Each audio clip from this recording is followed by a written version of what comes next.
Bonjour, donc pour aujourd'hui, il y avait ces opérations, ces simplifications à faire. Donc pour le premier, donc il y avait l'exemple de 15 neuvièmes qu'on simplifiait par 3. Donc 15 était un table de 3, ça faisait 3 fois 5 et 9 3 fois 3. On peut ensuite simplifier par 3, c'est-à-dire diviser par 3 le numérateur et le dénominateur, et on obtient 5 tiers. Pour le suivant, 24 18e, tous les deux on peut les simplifier par 2, effectivement, mais on peut aussi les simplifier par 6. On a 24 qui est égal à 6 fois 4 et 18 qui est égal à 6 fois 3. Je simplifie les 6 et j'obtiens 4 tiers. Voilà ce qu'il fallait trouver. Pour 15 et 25, ils sont tous les deux dans la table de 5.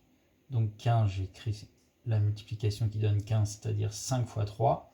Et pour 25, la multiplication qui donne 25, c'est 5 fois 5. Donc là, j'ai 5 en haut et en bas. Je le barre une fois en haut et donc une fois en bas uniquement. Et ça me donne 3 cinquièmes. Et c'est simplifié au maximum. Pour 21 et 35, ils sont tous les deux dans la table de 7. J'ai 7 fois 3 et 7 fois 5 qui donne 35. Je simplifie par 7 et j'obtiens 3 cinquièmes. Et c'est simplifié également.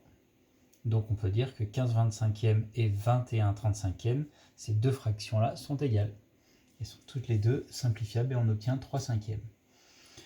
Pour 18 12e, je peux simplifier par 6, mais on va faire l'étape un peu plus longue que pourrait faire un élève. Il ne connaît pas bien sa table de 6, mais il connaît bien la table de 2. Il sait que c'est 2 fois 9 et 2 fois 6. Et donc, il simplifie par 2 et il obtient 9 sixièmes. Je vais écrire ici pour me laisser un peu de place.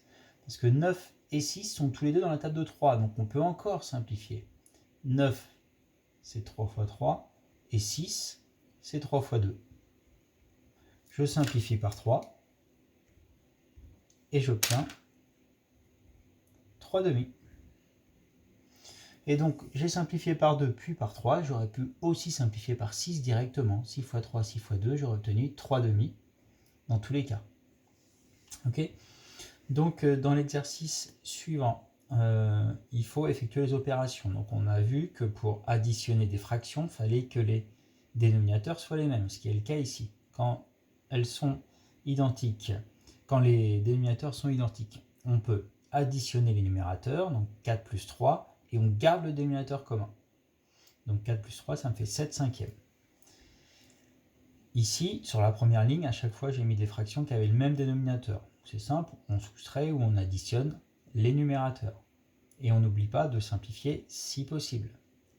Par exemple, donc je vous montrerai la correction après en photo. Je corrige le C simplement en vidéo pour la première ligne.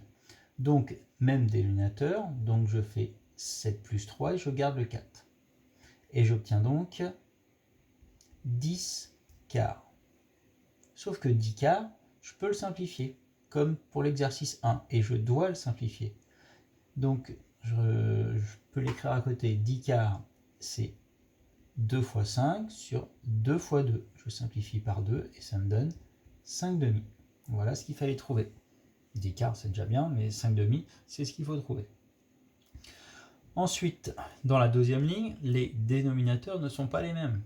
Donc à chaque fois, il va falloir transformer une des deux fractions pour obtenir le dénominateur de la deuxième. Donc il y a toujours un des dénominateurs qui est dans la table de l'autre. Donc 10 est dans la table de 5, 8 est dans la table de 4, 21 est dans la table de 7 et 9 est dans la table de 3.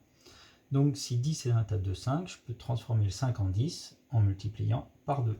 Mais je suis obligé de le faire aussi au numérateur. Et donc ça va me donner 8 dixièmes plus 7 dixièmes. Là, je me retrouve comme dans la première ligne. Je peux donc additionner les numérateurs entre eux, 15 dixièmes. Et je fais comme ici, je pense à simplifier. 15 et 10 sont tous les deux dans la table de 5. 5 fois 3 sur 5 fois 2. Je simplifie par 5. Et ça me donne 3 demi. Voilà. À vous de continuer et je vous montre la correction juste après.